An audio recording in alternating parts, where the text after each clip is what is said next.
আলোচিত content creator Ashraful Alam ওরফে hero Alam ফের আলোচনায়। হিরো আলমের অভিযোগ, তার স্ত্রী রিয়া মনি কক্সবাজারে প্রেমিক ম্যাক্স অভির সঙ্গে রাত কাটাচ্ছেন।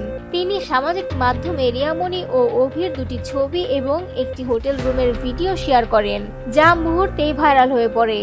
এ প্রসঙ্গে 7 আগস্ট বৃহস্পতিবার গণমাধ্যমে রিয়া মনি বলেন, হ্যাঁ, আমি কক্সবাজারে একটি কাজের জন্য এসেছি, তবে ঢাকায় ফিরে আমি হিরো আলমকে ডিভোর্স দিব, কারণ সে আমাকে দেওয়া প্রতিজ্ঞা ভঙ্গ করেছে। আত্মহত্যার নাটক করেও আমার কাছে ফিরে এসেছিল, কিন্তু তার মধ্যে কোনো পরিবর্তন আসেনি। রিয়া মনি আরও জানান, কয়েকদিন আগে হিরো আলম বগুড়া যাওয়ার কথা বলে ইতির কাছে গেছেন। তার কাছে এই ঘটনার ভিডিও ও প্রমাণ আছে বলেও দাবি করেন তিনি। তার অভিযোগ, আলম একবার মিথিলার কাছে যান, আবার কখনো ইতির কাছে, তাই তিনি স্থায়ীভাবে আলমকে ছাড়ার সিদ্ধান্ত নিয়েছেন। এছাড়া রিয়া মনি জানান, ডিভোর্সের পর হাতে 3 মাস সময় থাকবে। এই সময়ে তিনি ম্যাক্স অভিকে দেখবেন।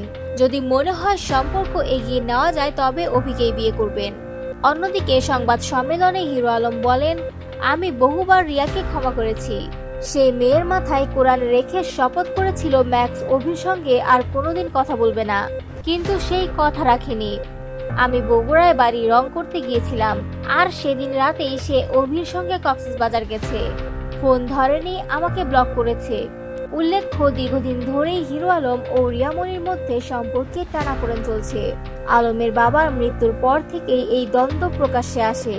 এরপর একাধিকবার রিয়ার বিরুদ্ধে অভিযোগ তোলেন আলম, এমনকি থানায় মামলা করেন। সেই মামলায় গ্রেপ্তারও হয়েছিলেন রিয়া মনি, যদিও পরদিনই তিনি জামিন পান।